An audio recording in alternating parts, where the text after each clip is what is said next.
Hey guys, I just accidentally pressed the the L button, but like okay. Actually, I'm gonna look at the history.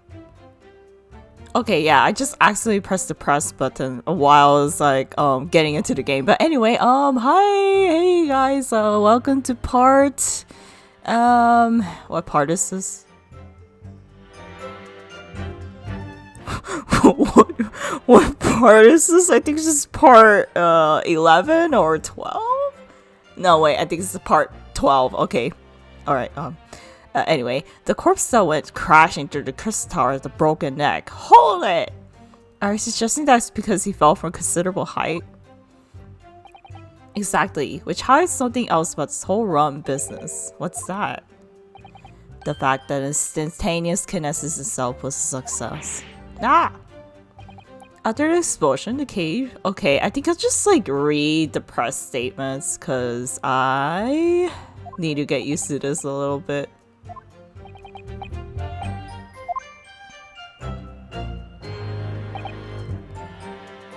I think I'll just press every statement and try to get as much information as possible.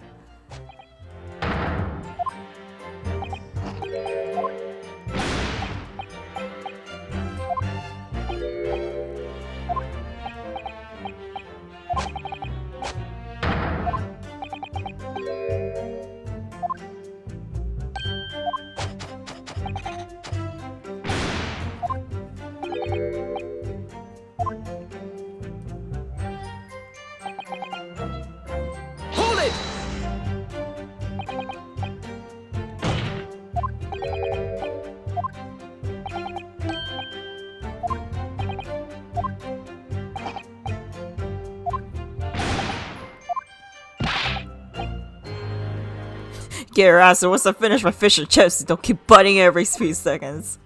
But we all know that's a bottomless bag. Oh my god, he's just calling out the game design for the food. I know, like, it never ends. Like, where do I get that bag of fish and chips? Like, it's just bottomless. Hold it!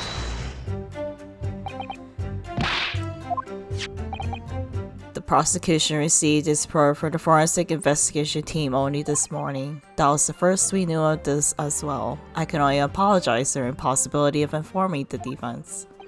Sarcastic and insincere thanks. So, what's the nature of this sharp object? Among the accused tools that were in use at the demonstration, one is of particular interest. This. Ah, yes! So, ha ha! There he is! My trusty little companion, Andrew! Andrew, of course. Ah, do you know each other already? He's one of my dear friends, like all my tools. I named them all, you know, we're one big happy family. Oh god. Yeah, he kind of eccentric because he's kind of a genius. Andrew's my flathead screwdriver, of course. His brother, Michael, is the crosshead. Well, it appeared that your beloved Andrew has a red stain on his shank. Ah, that is that. It's blood, beyond all reasonable doubt. No. And that's not all. The long, sharp shape of this Andrew fellow is completely consistent with the victim's wound. What? What? What? The court will introduce friend of the defendant's evidence. Okay. Can I examine this? I can't find anything out of place. This one? I've seen this unusually shaped handle before. It's the same screwdriver that was lodged in the grill on the floor of the kinesis machine, which could be important information, so I should definitely make note of it. Okay, it's a very distinctive handle. Alright, why don't we look here? Can't find anything out of place. Like, I don't know why that's so funny to me. This is blood, Mr. Asman's, no doubt. This is the problem with looking at murder weapons. Okay, hopefully my mic is okay. Alright, we have, examine that? Great. So the victim was killed before it went anywhere, and this was the only one who could have done it. What grounds do you have for saying that? Ha! Do you really need to ask? There were only 2 people at the public experimentation stage in front of the whole crowd. The victim, Mr. Oldie Assman, and the accused, Professor Hairbrain. And we know for certain that before the experiment, the victim was alive. From my own eyes! Furthermore, following the explosion at Kinesis, nobody went anywhere near the body. In other words, only someone else on stage with the victim could have possibly done it. Would you like to say something? Professor Hairbrain, do you have some information that may be relevant here? Professor! Sorry! I was just calculating the optimal coefficient of electrolysis to separate molecules in the human body. And the witness stand is the best place for that? It seemed as though you might have something to say about Inspector Gregson's last remark. Yes, that's right, of course. He just said that nobody else could have done it, didn't he? Yeah, that's right. Who else could have stabbed the victim, man? I don't know, but there's no way I could have possibly stabbed the victim, Mr. Asman, as you say. Huh? Explain, please, Professor. Of course, this cold-hearted policeman may not be aware, I suppose. But humans are warm-blooded mammals with blood running continuously through their veins. I had heard. Then surely you see, if I had punched the decisive arrow into the man's chest, the whole stage would have been a bloodbath. No, a blood swimming pool. Ah, that's true. But thousands of Londoners are watching me at the time. And yet not one of them claims to have seen a swimming pool of blood. Well, no, I suppose not. You see? Not one. Sure up there to say anything like that. Well done, Professor. That was a great counter-argument. Order! Pray forgive the discourtesy if I save your drop for my halo chalice to accompany my old friends adducing. Here's to you, Albert. Oh, you're too kind, Barg, but I'm really not a patch on you. No, you're not. No? You've neglected to mention one crucial possibility. I have? A particular situation in which very little bleeding will result from a stab wound. Ah, of course. Inspector, enlighten the court, please. Yes, sir. Where are they going with this? Very well, you'll amend your formal testimony now, Inspector Gregson. The weapon the victim was stabbed with must have leapt in his body whilst he was beamed through the air. Huh? Why would you think that, Inspector? With any wound, it's only when you pull the weapon out that profuse bleeding occurs. Whilst it's still lodged in the body, it acts as a stopper for sorts, for want of a better word. I felt like we have this same kind of conversation in case 1. I see. You don't need a medical degree to be aware of this fact. It's common knowledge for any investigator. Where's Susato San when you need her? If you ask me, this walk masked what he was doing for view with his body for stabbing Asman in the chest. When he beamed the victim off stage, his fancy device, the screwdriver still where he planted it. I will never do such a thing, not to my precious tools. I'll never use them for such dirty work. You want to use tools for the intended purpose. That's common knowledge for any scientist. The fact remains, the lack of blood at the scene can easily be explained, as the prosecution has demonstrated.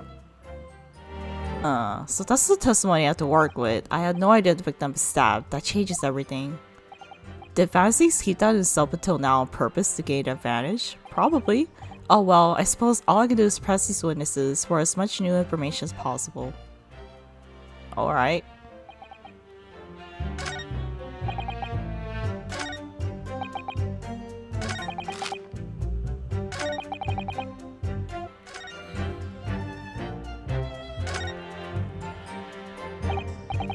Okay, I just had to examine this tiny little spot.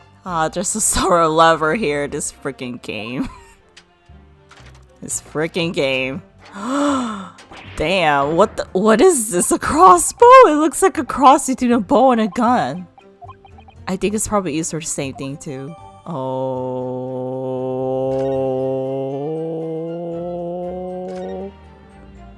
Looks like you could wind this around in order to draw the bowstring back and create tension. Was the screwdriver used as the freaking arrow for this? You must be able to fire arrows with a huge amount of force using this device then. In fact, I would imagine it's far more accurate and powerful than the Japanese longbow. Ugh, I really had no idea what I was picking up when I spotted this at the exhibition grounds. Holy shit, did they use this to kill the victim? Well, Gregson, I have some updated information about the screwdriver, which I would like to present. You say that while the weapon remains in the body, there's very little bleeding. Is that unequivocal?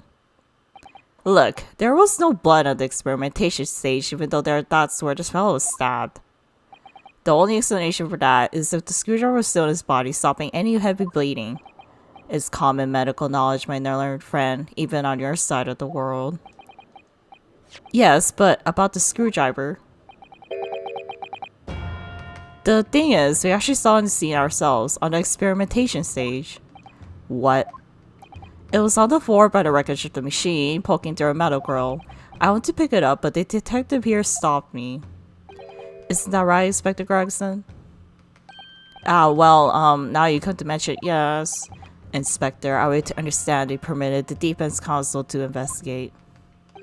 That you contravened the Special Dispensation for Scientific Equipment Act. No, not at all. I wouldn't do it. I just let him look. Nothing more. I was very clear. It was a detention thing. Yes, that's true. The screwdriver was in plain sight on the stage. But it shouldn't have been, should it?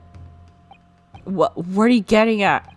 If this tool had still been in the victim's body when the victim was beamed away by the machine, then it shouldn't have still been on the stage.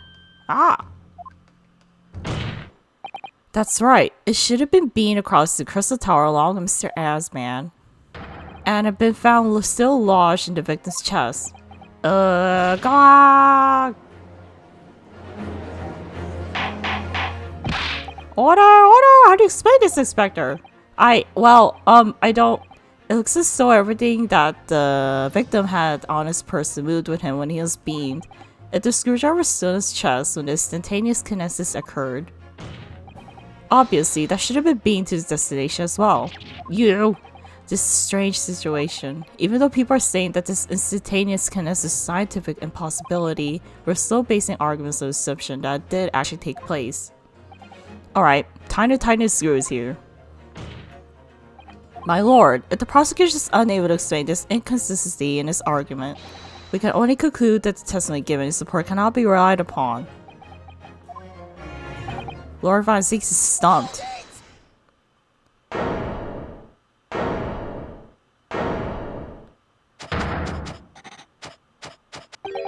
Do you have something to say with this?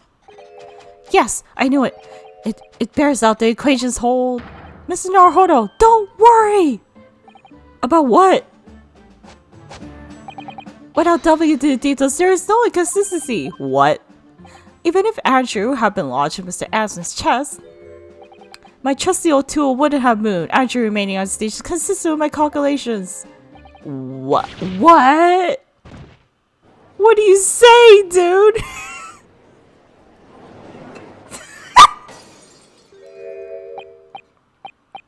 It would seem your illusions have been shattered. Clearly we should hear the accused's explanation, because it would benefit me, or should I say, this brilliant scientist's explanation. Just when I found an inconsistency in the prosecution's argument. Scientists. Very well, the defendant will testify again. Provide us with a scientific explanation as to why the inconsistency asserted by the defense fails to hold. In the name of Apollo, I will, my lord. Super fast, super quick. Oh god, this guy. To be clear, I'm still at the stage of gathering data in my research. My hypothesis states that kinesis cannot transfer metal, though hence the metal weapon would have stayed put. In other words, the point just raised by Mr. Naruhodo isn't an inconsistency at all. Mr. Asman was the patron of my research. Without him, my work wouldn't have been possible. Now I have a duty to protect the incredible machine that we built together.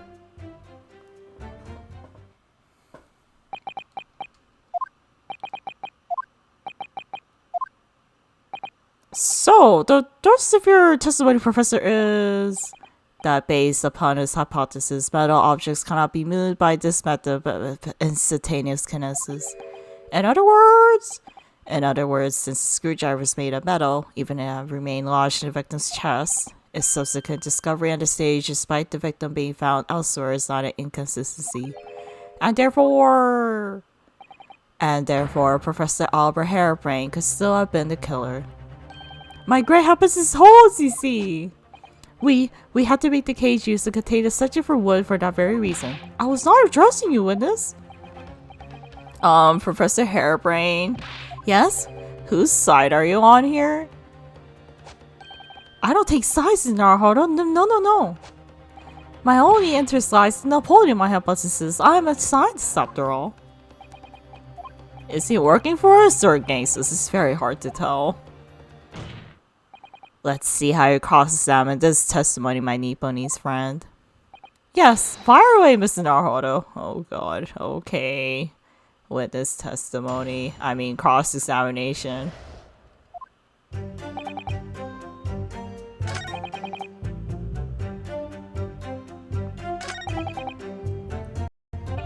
Okay, he's just talking about protecting the machine in these ones. Oh my god, seriously, Hairbrain, like, whose side are you on?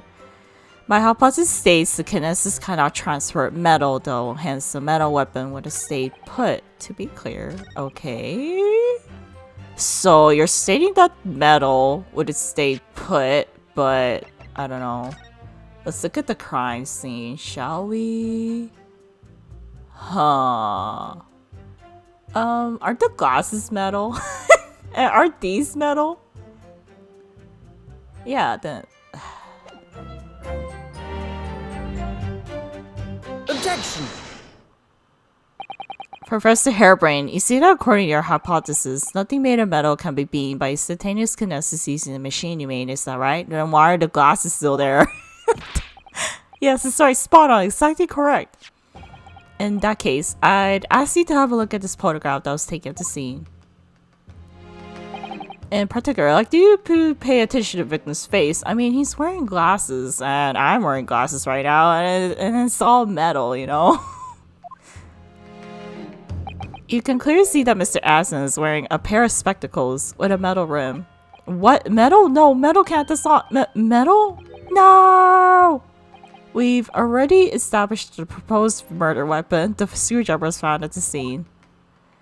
However, if our hypothesis correctly predicted that outcome, it should have also have predicted that the metal rim spectacles would be found in the same place. Ah, my hypothesis! My hypothesis!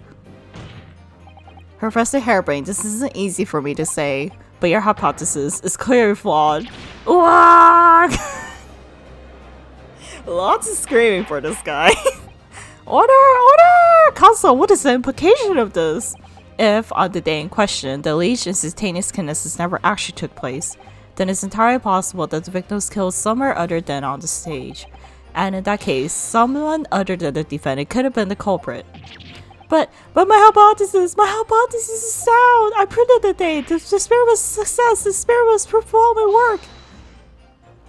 If I could say something here, my capacity is to follow around society. Yes, you're number 4, go ahead. As a man of science, despite being a simply kinetic I'm sorry, dude, this is so funny. The one thing I simply cannot abide. I'm just about to pretend to be a fellow man of science. What? Wait, Great Scar, is this just in my size to suspect? The serpent just proves, hasn't it?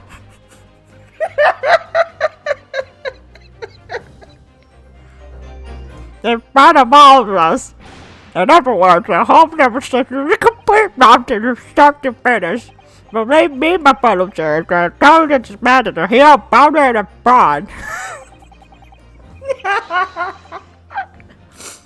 I think juror number 4 is my favorite so far. I say the wreckage of the machine should be stripped down and thoroughly examined. No, never! The machine is my whole entire hypothesis. It's protected by the Special Dissertation for Scientific Equipment Act. What the devil is that bastard act all about? Who made up such a daft rule? I don't like the way this seems to be going. What's the best way for me to help the professor raise an objection? You're just gonna wait and see. Professor Harriman said to perfect this invention. That would seem to be the case, yes. But even so what? Going to such trouble and expense to create a fake machine to display in public. I'm sorry, guys. It's just so funny to do. He would have absolutely no reason to do such a thing. He had an obvious reason to do exactly that. The research grant. For the research grant money, okay. But the government is forcing us to obtain the as ridiculous as possible. He and his conspirators should appreciate the habits of the deed. The conspirators? What would be the value of such a grant? £10? They are in the order of magnitude of madam. £500 a year. Oh, you can live a handsome that much for years. The society noticed an increase of bogus public demonstrations in the field of science recently, and plenty of trying this argument is to get the largest strikes in the funding cake. People's greed is playing a motive enough for murder, I assure you. No, I haven't deceived anyone, least of all the government. My hypothesis is sound, the science is sound, please, you must believe me. No matter how unbelievable this hypothesis may seem to you, ladies and gentlemen, the fact remains that the victim was transported instantly to the Crystal Tower. Which means that the experiment was a success. Barak! And therefore, the only person who could have possibly committed the murder is the accused. Barak. Where is this heading? I have no idea. My lord, if I may. Yes, Lord Van Zakes? The prosecution would like to summon new witnesses to stand. New witnesses? Well, what would be the nature of the involvement? They were spectators of the demonstration and exhibition who were occupying special seats. Eyewitnesses? Oh yeah, the hot air balloon. Very well, the court grants the prosecution's request. I should very much like to hear what eyewitnesses to the incident. The prosecution's stance is clear. This experiment was no postage. The accused killed the finance victim there on the public stage, before the very eyes of the spectators. Now, my learned friend. Oh, yes? It's time for you to make your own stance clear. There's clear flaw in the professor's hypothesis, I can definitely see that. But where does that leave me? We shall take a short recess now, during which time the prosecution prepares new witnesses to take the stand. As you wish, my lord.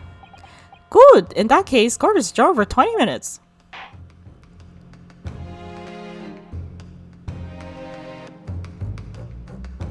To be continued. Well, actually continue though.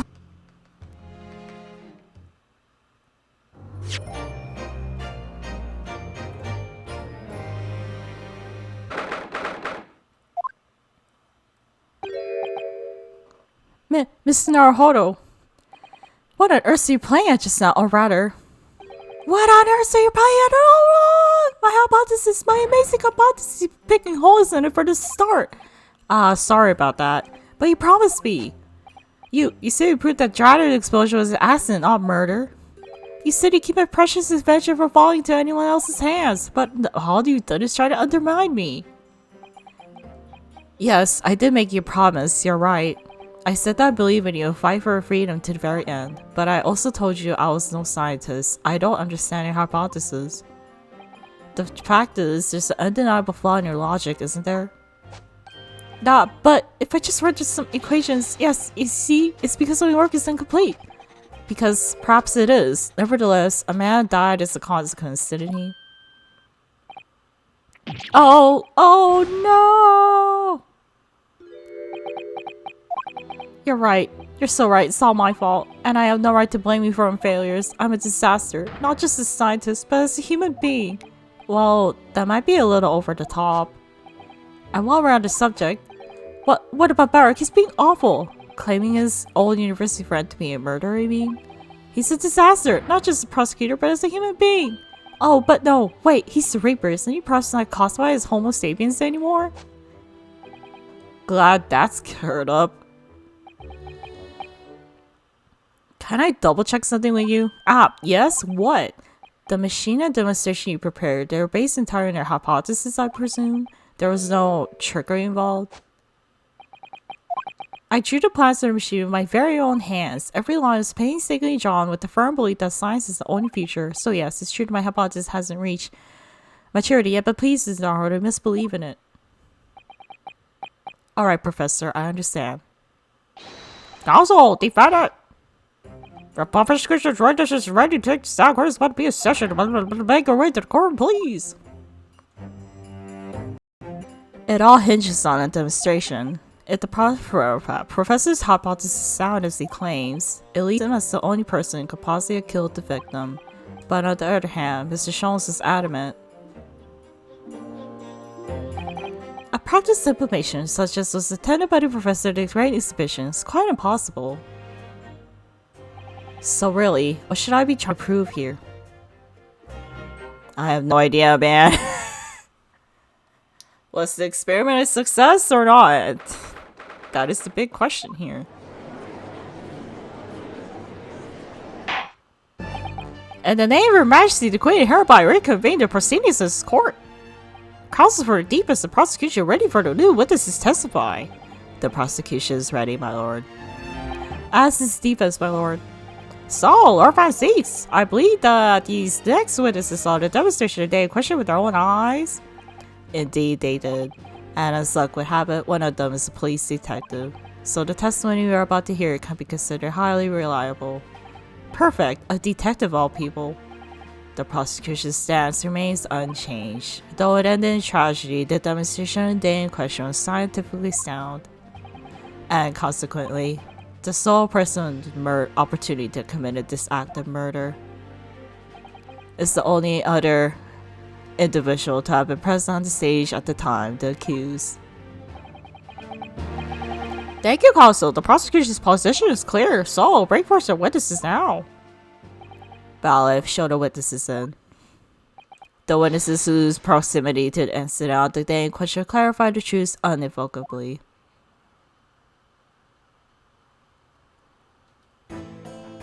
Oh. Hey! It's, what was her name? What was her name? I forgot. I'm so sorry. I have no idea how to voice this guy. My name is Balthazar. My name is Balthazar. I am the Emperor CEO of all the hot air balloons in the vicinity of the experimental stage. Oh, he kind of has a Spanish accent. Oh god, what is his name? My name is Willem Gastrich Sigismund Ormstein. Why do you have such a long ass name? I have come to see the great exhibition all the way from my home in Bohemia. I have no idea how to do a Bohemian accent. Why is your head injured? I'm very rich? Okay, well, I guess that's the introduction. Oh, her name was Gina, I forgot. Inspector Gina Estrada, Scotland Yard. I'm a great detective, even Herlock Jones agrees. I was on security duty at the exhibition. I got to go up in one of the balloons. It was amazing. Gina, again. But she did mention that she's seen the disaster from in the balloon actually, didn't she? And she clearly loved every minute of it. There were 3 balloons flying near the public experimentation stage when the incident occurred. 2 of these witnesses were in one such balloon at the time and saw events unfold over the skies above. You make it sound like they were in the clouds, so an altitude of circa 60 feet, very low. Well, you can see nothing you fly to eye, can ya? 60 feet, about 18 meters then. Thank you for introductions. Now, you will give your formal testimony for the court. Kindly describe exactly what you witnessed, especially those to be at a vantage point above the stage.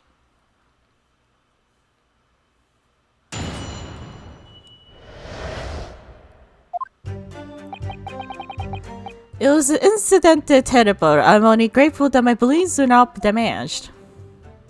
There's this huge bang for the stage, and the next second another bang in the sky besides us. There's 2 bangs? And from a mazy smoke, a cage appeared from out of nowhere. The cage fell from the sky like a stone and crashed into the crystal tower. Huh. I didn't get a good look inside the cage, but no one went near it after it crashed to the tower. Huh, I see. So there's 2 bangs. How was there 2 explosions? Specifically, that there are 2 explosions? More precisely, 2 explosions in 2 separate places, yes. So, when the first explosion happened, like, did someone do the second explosion just so they could, like, camouflage the fact that there was a second explosion? Is that what's happening here? Okay, that was the first explosion. The so-called bird cage that contained the victim disappeared from the stage a moment later.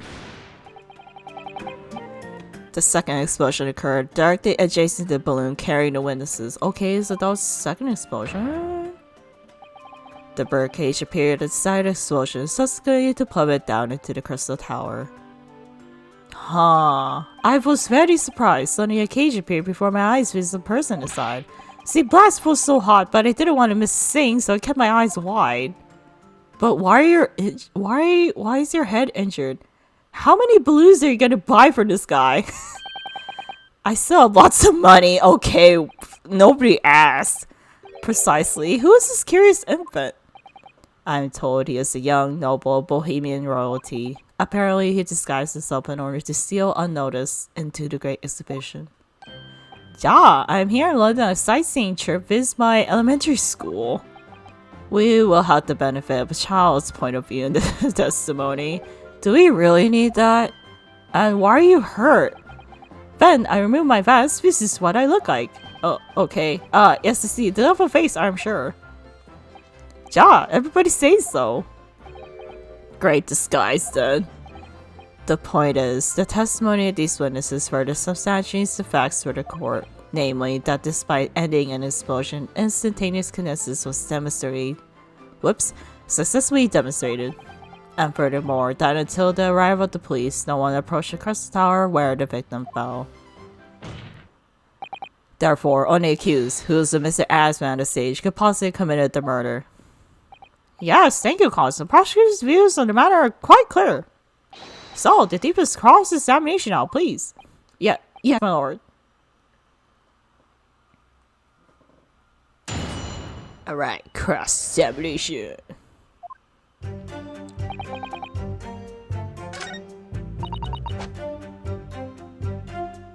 Hold it!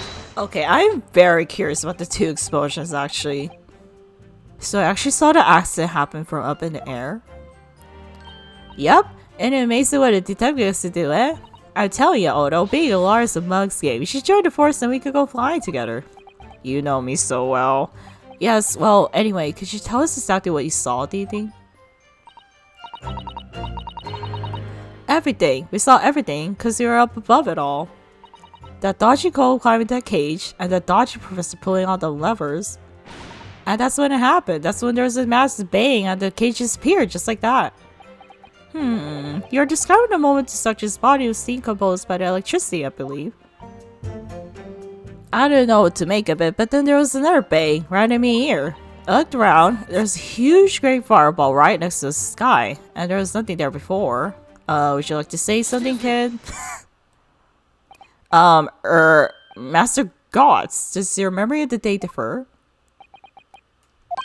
Main teacher at elementary school said that when you meet something for the first time, you should always use your first name. Yes, what was it again? Wilhelm Goster Sigismund Ormstein. Just the four names then? The point is, they have something to say. Something to add in response to Detective Legina Lestrade's last remark, perhaps? Oi, get it right, although it's Inspector Lestrade. Why does everyone have a problem with how I dress them at the moment? That is not what I saw. Oh? Yeah, said it was the second explosion. It was right beside the balloons, that is true. God, I can't do this. Which is what I said, in it. 1 minute there's nothing there, the next a massive explosion. Main teacher at elementary school said that if someone else is speaking, if you're rude enough to interrupt, you'll have the most awful life imaginable. Are all Bohemians brought up to be so full of joy? More balloons? Jesus. This guy's making bank selling balloons. Just before the second explosion happened next to a balloon, I clearly witnessed a green balloon flying into the sky. A green ass balloon? You what? I never saw nothing like that. Well, I did. I saw it. You can't say I didn't. I will complain to the council. I will cry and scream. My testimony is the truth. I am Bohemian Prince. You don't say it's lies. That is not allowed. Okay. You don't have to throw a tantrum in the court. Playing the bleeding loyalty card. Arya? Typical. Says the Orphan likes to remind people she works for Her Majesty's police. In that case, young man, I must ask you to amend your formal testimony. In the interest of cordial national relations between Great Britain and Bohemia. Okay. Alright, let's talk about the brain-ass balloon. Are you sure about that? Of course I'm sure. I'm a proud Bohemian prince. All of these questions are making me boring. I think you mean bored? Ah! English is very annoying. The language of my countrymen is far superior. Ragazzo, it is very wrong to lie. I mean, flying balloons never explode. For the same reason pies never explode. It is logical. I mean, please tell me that doesn't mean logical. If you insult me, you insult all Bohemia. Oh my god. May die. I will have the army come and shoot all these stupid balloons out of the sky, all of them. Don't say that, okay? Don't say that kind of shit. Just don't say that kind of shit. Here you are, Your Highness. If only all international incidents are so easily resolved by money and balloons. Now that peaceful relations have been restored here in the courtroom, perhaps you can return to testimony. Did you also see the moment that the cage materialized, Mr. Luna? No, I did not see the explosion there myself, however. Huh. The cage, from the sky of stone, crashed to a crystal tower. I didn't get... Okay, let's look at the evidence here. Yes. What rubber? Would an air balloon be made out of rubber? I mean, there's... I think your balloon's damaged, sir. Mr. Luna, in your testimony, you said that all three of the balloons you had operating at the time were undamaged. See, that is correct. If they had been calling the explosionists, it would have been terrible. I wonder if you might know what this is. Ah, I think it may be... C, part of a balloon, a burnt piece of the fabric of the envelope. Sorry, the envelope? Is that a part of the hot air balloon? Pardon, that is the large round part of the balloon which becomes filled with hot air. It is made from a very thick fabric lined with rubber. You do not want it to rip when you are in the sky.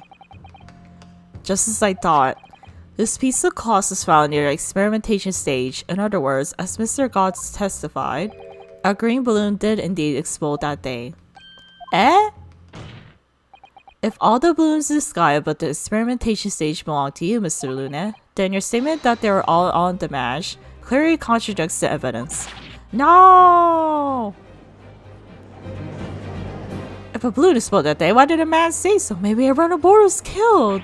Oh no, having just spent 10 pounds with experience, how awful. Time anyway. The instantaneous kinesis did occur, but after explosion on the stage, the point of materialization shifted to a location occupied by a balloon. causing the balloon to explode? Yes, eminently possible. An unfortunate traffic accident as it were, but it changes nothing about the pretended facts. Then why did the balloon man say so, that there was an explosion? This I cannot accept. Why not, Mr. Luna? You are suggesting that I am a liar. That person died in the balloon incident.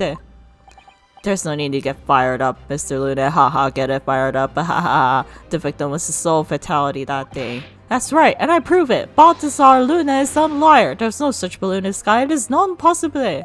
Then what is this green ass cost that we had then? You're saying it's impossible? Why? This court has more important matters to discuss than the number of balloons that are operating that day. I would like to hear that testimony actually, but we can't ignore the fact that nobody appears to have known anything about this other balloon until now. My lord, the defense calls for further testimony from Mr. Luna. I concur. There's clearly more to the truth here than meets the eye. It is imperative to clear up the issue of this panther balloon, I feel. Witness, you will give supplementary testimony about the balloons you're operating exhibition. Grazie, my lord. Okay. New witness testimony. As I said, Balthazar Luna is no liar. Every balloon I had in the sky landed safely. All three of my balloons are carrying passengers. If they fell to the ground in an explosion, what a catastrophe! But you can't get away with the fact that a bit of cost was found at the scene, can ya? The coppers at the yard reckon it was probably some debris thrown for the explosion on the stage. This stupid Akazo is mistaken. My balloons had the red and blue zigzag stripes anyway. Huh, then was it a different brand of balloon? So your assertion is that the balloon this child saw was not one belonging to you? Si, exactamente. If he even saw a balloon in the first place. I do not like the sight of it. It's very bad for business. I have a good mind to sue the land of Bohemia. If you attack us, we will fight back. It will fall all out war. Oh god. Gotta have the customer service smile. What happened to All Out War? Mr. Luna certainly doesn't appear to be lying, but that doesn't change the fact that testimony and evidence are contradictory here. If the defense is unable to find fault with witnesses' statements, the court must consider them the truth. Think long and hard on that, my learned friend. The situation is clearly changed now. I have to get to the bottom of what happened here, no matter what it takes. Gazo, you may now cross-examine the witnesses.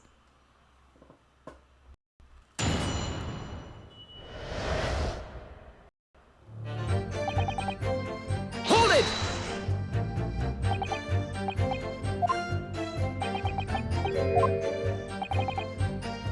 Signor, I might not notice if I was getting 100 lentils and one was missing. But we are talking about 3 enormous balloons. Do you believe I could make a mistake about something so grand and expensive? I took the liberty of having Inspector Gresson check this gentleman's warehouse. I have the report here. It clearly says a total of 3 balloons. It would appear no mistake had been made then. So it wasn't your balloon. Surely Mrs. Starr could have been sent for such a menial task. What? Me? I'll tell you what I told the boss. He said kids like me could count up to 2. Obviously that ain't true, but the boss said he had to go himself in that case. Who's... I don't know who's the apprentice here anymore. Hold it! It would be quite a catastrophe to fall to the ground for any reason, I think. Although now, Mr. Luna, tell me, what is it that keeps these balloons in the sky? Are you an idiota? Sorry. That is like asking, why does a candle burn bright? It burns bright because it burns bright, and a balloon flies because it flies. What else? Doesn't a balloon fly because of science? And chemistry? That must be it for Italian for I don't know.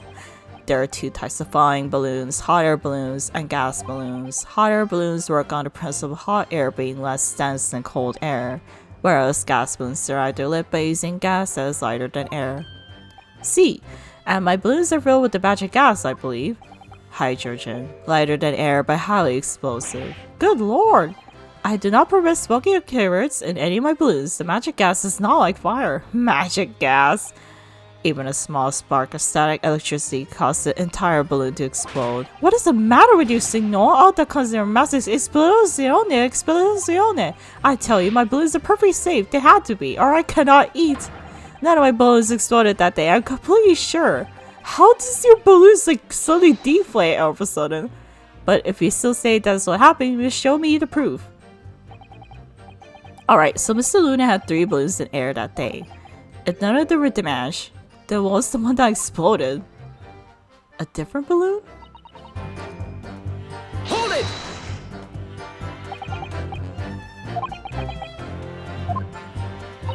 Nah, I'm not into picking stuff out the ground. Me always works out better diving into people's pockets instead. So much for the new career path. Mind you, the boss is on his hands and knees picking up all kinds of rubbish on the floor. Thing is, though, the cage went crushed near Crystal Tower, didn't it? So that's where most of the investigation was going on. Even so, I would have thought someone from Scotland Yard would have gathered it up as evidence. Gore, let's do you stumble across a bit of balloon and suddenly you're the best investigator in the world. Pardon? Well, you ain't got a badge. Have I like this one? I could arrest you with this if I wanted to. I wouldn't put it past her. Come to think of it, there was talk of some scorching on the ground at a meeting we had about the investigation. Huh? Hold it!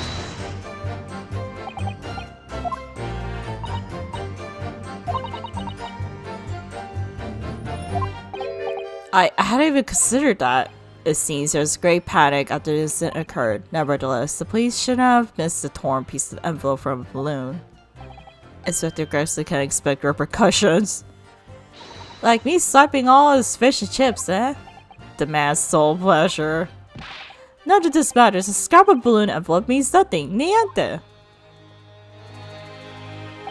Huh. Hold it! Si, signor. I do not have any green balloons in my warehouse. And yet, a piece of green cloth found the scene as unmistakably for a balloon. Then what the heck is that from then? For the sake of argument, let's say that a green balloon did explode above the stage. You couldn't therefore conclude that happened a day in question. Oh my god, did the second explosion just like cause that green ass balloon to explode also? Unfortunate, as I'm sure you'd agree. You believe it may have been from some earlier balloon accident that predates the exhibition? Si, exactamente. Signor says it's not from one of my balloons. Could pursue? Excuse me! Is something wrong, Master Goss? It's Master William Gosser Sigismund Ormstein! It was on the tip of my tongue. Yeah, something's very wrong. I know what I saw. There was a green balloon set. I saw it start all over Bohemia. You can speak as much bad language as like, but it changes nothing. Oh my god. If you do not have evidence, Ragazzo, then I must tell your parents to punish you, eh? Perhaps we'll let the judge decide when it comes to punishments.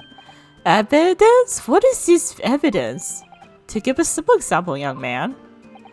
A photograph, for instance, some tangible proof of what you claim.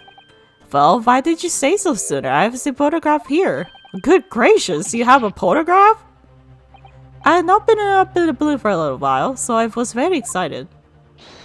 Oh, ta-da! I took lots and lots of photographs of the Crystal Tower, of the Bohemian exhibit, of the streets of London, of the Hot Ale Cellar, the balloon, and the instantaneous kinetics experiment. Did you take a picture of that? Yeah, fun picture. Really? You did take one? I mean, he has a big-ass camera. But all I wanted was to ride in a balloon. I was not interested in boring experiments. Never mind that. Can you show us a photograph? Of course, and then you will see. You will see that I am not lying, that I really did see a green balloon. Oh. My god! Well, I see you are too shocked to speak. Yes, I think shocked is indeed the word, young man. I just like how we just get this like big ass evidence now.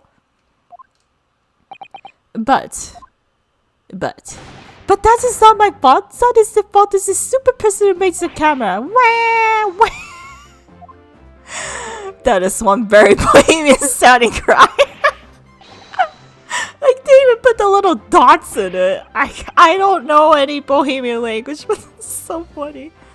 But very well, the court will accept this photograph as evidence. Okay. Are you okay? It's not my fault. It's the fault of the person who makes the camera. Stop blaming other people. Okay, let's examine the. Oh. Okay.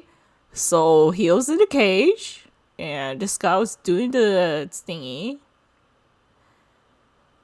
Okay, the beam went up. Okay, this beam just hit this balloon, but there's no one there. Okay, so there's no casualties for this balloon. Okay. Well, never mind. I'm sure you have plenty of wonderful sepia memories to take home with you. In any case, when exactly did you take the photograph? Well, it was on the day of the big explosion. You don't say. When I pressed this other shutter release, there was this very loud bang, and a hot wind rushed over my face. That means this photograph was taken a split second before the explosion occurred. Well, if you ask me, this black and white photograph changes nothing. I cannot get the flying thing. Lovely language you picked up. Huh. As I thought, Mr. Luna's testimony just doesn't quite add up. The young bohemian boy claims to have seen another forced balloon, but Mr. Luna vehemently denies the possibility, and it's hard to imagine the man in charge could be mistaken about the number that were in the air. Still, this inconsistency must tell us something, I'm sure.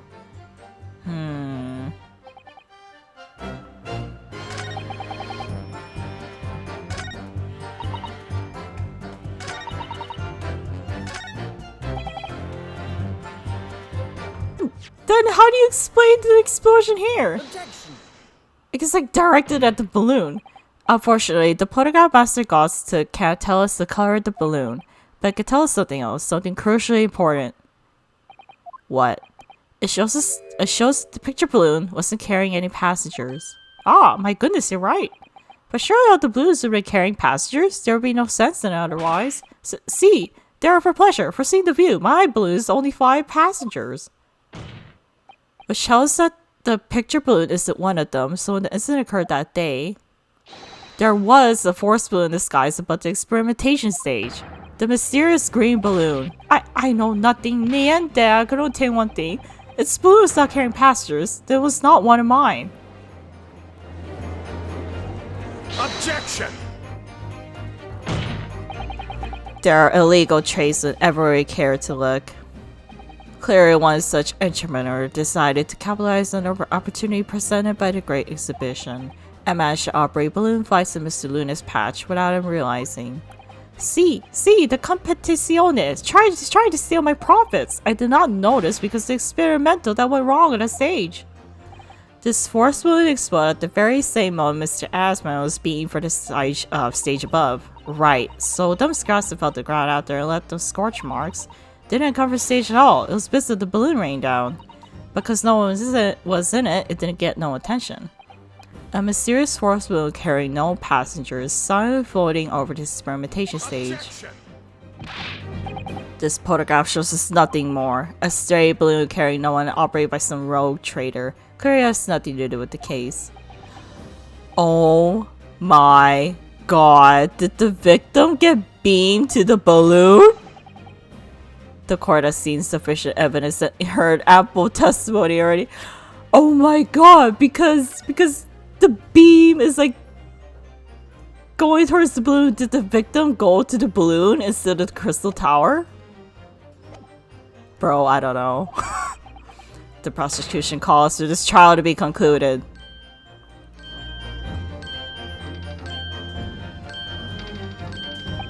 Really? Have we really got to the truth yet? No, I can't let this opportunity slip away. The jurors' minds are made up and not in our favor. What else can this photograph tell us? Is there nothing more that could we learn from this? More! The freaking beam! Ladies and gentlemen of the jury, wait. Please don't give your decisions yet. The photograph from Master Gods may well be hiding one more vital clue. What's that? A vital clue? Objection! He looks so interested. We're well past the point of mere possibilities. It's time for definitives now, so tell the court. What exactly does alleged clue in the photograph prove? The cause of the explosion! The freaking beam! We can reasonably assume that the picture balloon was destroyed in the searing heat of the explosion. Yeah, that's right. Josh, it was not my fault. Evidently, because the bird cage with Kinesis machine materialized in the sky where it had been flying. And the balloon, being filled with flammable hydrogen, instantly explosively ignited. No, that's not what happened. What? It would appear that the photograph requires closer examination. Castle Verdiva, so you hide the location of the least clue in the photograph report. The beam! The freaking light beam! And what's shown is linked to another piece of evidence we have. In a way, that leads to an unbelievable conclusion. The clue that heavily suggests the real reason the balloon exploded is the freaking beam! This thing. I hope this is the right location though. The timing of this photograph can only be described as miraculous. Yeah, they captured that exact moment. If you look, you'll notice this bright white line that appears to point directly at the balloon. Most like a ray of light caught instantly on the film. I'm afraid you can see nothing of the sort. If you look with a magnifying glass, my lord, it becomes clear what the nature of this bright line really is. Goodness, what is that? Undeniably surprised by that. Oh, jolly, do you think it might be lightning? No, but it could have been a finer day. I believe it may be looking a fire. A bolt of fire has surfed below like an arrow. Indeed, even to my aging eyes, it appeared to be a flame of some sort. My word, are you suggesting this flame struck the hydrogen gas to fill the balloon? Objection! That's absurd. The balloon would have been 60 feet above the ground at the time. No flame could possibly reach such a height. Actually, it's my opinion that a particular piece of evidence found at the scene reveals how that exactly what did happen. What evidence? Is such evidence the crossbow? The freaking crossbow? Oh my god, this? Take that! This is found hidden at the foot of the small ornamental tree near the scene. Good lord, is that a crossbow? An arrow dipped in oil set alight could have been shot for this weapon, sending a flaming arrow straight into the hydrogen-filled balloon. Are you suggesting that crossbow is used to deliberately? Blimey, you're right. That streak of light in the pole looks just like an arrow, doesn't it? The explosion of the balloon, it was very likely the result of a flaming arrow for this crossbow lighting, igniting the hydrogen gas inside it. No!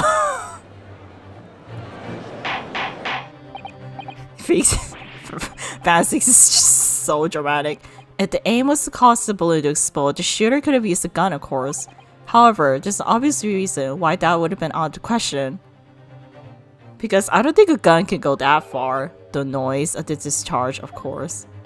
That's right.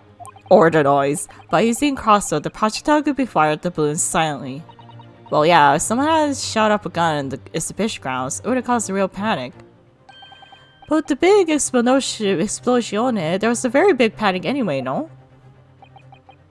I don't like this. I should be pleased that I found a plausible explanation for all this, but something feels wrong. Objection!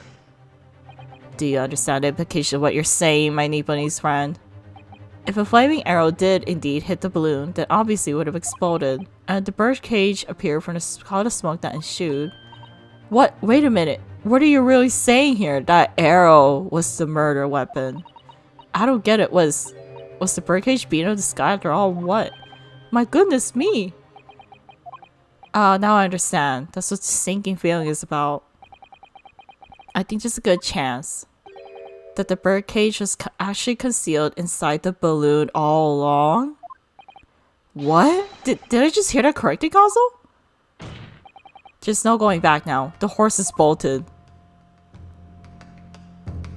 Oh my god. Let's assume, as I said, that the birdcage was hidden inside the green balloon for the start. On stage, when the experiment was started, the birdcage and the instantaneous kinesis machine disappeared in a cloud of smoke. At that moment, the flaming arrows fired from the ground, causing the green balloon to explode and drawing the attention of the spectators to the sky above their heads. From amid the smoke, the hidden birdcage then appeared to fall down and crash into the crystal tower. I think you'll agree it's entirely plausible. That's what I described is the real truth behind the miraculous experiment carried out that day. Good grief! Objection! This is ludicrous when he describes no science experiment. It's child's play, a contemptible display of stage magic. Both Mr. Schultz and Iris said the experiment was a scientific impossibility, in which case it's the only way to explain what happened that day. And in any case, the victim's body is found inside the birdcage in the crystal tower. If the instantaneous kinesis didn't take place, how do you explain that? If I may put in a word, as a man of magic myself, such apparent discrepancies can easily be explained by some simple deception. Juror number 3, we have a magician here. All that would be needed is a doppelganger, someone who looked very similar to the victim, Mr. Asman. That's true. And having this other man appear on stage to front the show as a body double. Yes, of course, so in fact. Mr. Asman must have been inside the birdcage that was concealed inside the balloon right from the start. Objection! That balloon would have been filled with hydrogen. Anything hidden inside it would have been scattered to the floor and exploded. No one would have been embarked on such a risky adventure. Not necessarily. The source of the balloon got very much dependent upon the mixture ratio. Juror number 4.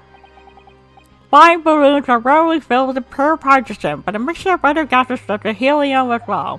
Helium on its own doesn't explode, but by controlling the gas-vapor ratio, the substance parts can be obtained. I'm sorry. The mixture ratio. Obviously, the victim's body would suffer some burns that would be unavoidable, but not to such an extent to render this whole obscene terrain impossible. So everything that happened can be explained logically and scientifically. The explosion that engulfed the stage at the start of the experiment was no accident. It was all part of an elaborate deception to make it appear that instantaneous kinesis had occurred. Well, goodness me! And if we accept that this is what happened, it means that the victim, Mr. Asman, was never present on the public experimentation stage to begin with. In short, he couldn't have been killed by the defendant, who was on stage in full view the entire time. Then who was the murderer? This will be very hard for prosecution to counter. Lord Van Siegs can incredibly imitate that Professor Harebrained is a suspect now.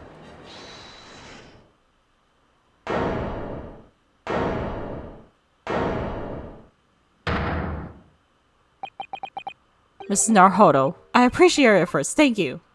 But, Professor? But you can stop now. Just keep your mouth shut, please. Sorry? What's all this about, Mr. Harebrained? Albert Harebrained hereby confess that was me who stabbed Mr. Audie Asman. Yes, it was me, with my faithful friend and partner, Azure the Screwdriver. You're just lying. Cause you don't want to believe their experiment was fake. What are you doing? Yeah. What are you doing? Order! Order! Defendant, explain the sudden confession. Professor Herbert, what are you talking about? It's what I've said all along. I must protect my hypothesis and my precious machine. You stand there and claim it's all a trick? All elaborate, but where's the proof? No, you have to examine this machine if you want to prove it, but then it will all be over. My beautiful hypothesis will be laid bare me the indignity of it. It's clear that you drew the plans for the experiment, but you didn't actually build it. It's quite conceivable that you're duped, Professor. Barak! Yes. I'll cooperate. I'll do whatever you say, I swear it. So please. Ensure the special dispensation for scientific equipment acts as a deer to protect my creation. It's not even your creation. Did you say an engineer made your machine? Pray forget the discourtesy of filling my head with chalice at this critical juncture. Here's to my learning, my friend. What? At his upcoming attempt to clarify the defense's position in light of the accused's confession. Do you intend to formally assert that experiment was nothing more than a conjuring trick? Because the moment you do, the Special Dispensation for Scientific Equipment Act that protects the professor's invention will cease to apply. The prosecution will now demand a rigorous examination of the machinery involved in order to establish the truth. However, oopsies!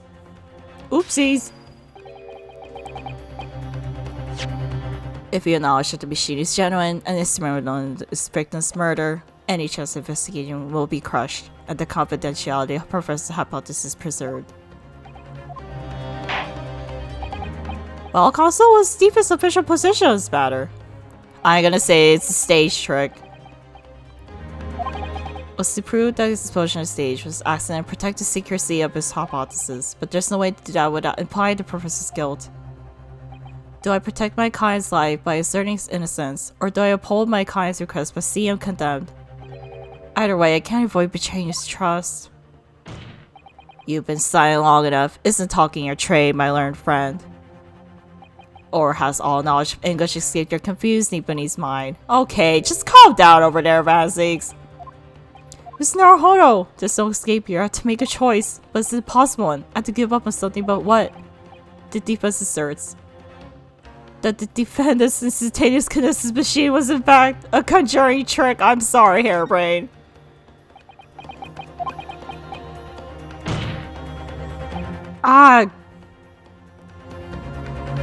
No, I can't say it. My client faces me. I can't just let him down. What do you mean?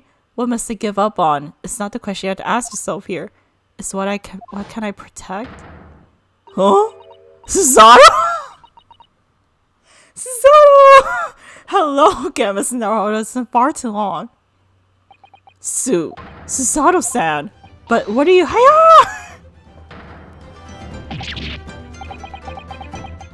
My first Susato takedown in 6 months! Oh my gosh, the banger thing is back!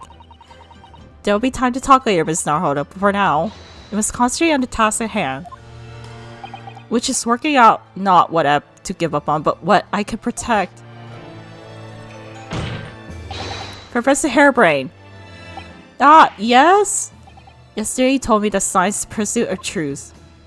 Well, my job is to pursue the truth too. Yes, of course. And personally, I believe that you didn't stab Mr. Assman. I think you've come to realize something yourself too, haven't you?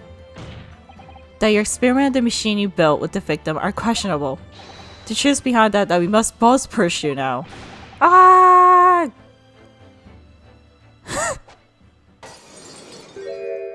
I'm sorry, but this mag makes me laugh all the time. So, you finally open your eyes. What? And as for you, Albert, you can't ignore this any longer. Having heard my learned friend's assertion, don't you have something to say? But Barak Van Zeeks. Gosh, I've never heard him speak that way before. In truth, there's one thing, something you remember that's of relevance. What? On the day it happened, just before I began the experiment, I saw a man near the stage. A man holding that crossbow. I beg your pardon? Professor, did the man have any distinguishing features? What do you look like? Taller than me, and thinner than me. You stay here, straighter and wider than mine? Let me see. One that's less than me too, a monocle, a rather stylish black monocle. But one thing in particular helped to positively identify the man. You see, I know him very well. After all, he's the engineer who built my invention. What? He built that machine? That's right, Mr. Aston introduced him to me a year ago. Alright guys, I think that'll be it for part 12? Part 11? Wait, part 12 of the Great Ace 32 Resolve. I just like went on for a bit longer because I was curious about the case, but yeah. Anyway, thank you so much for watching, and I'll see you guys next time. Bye bye.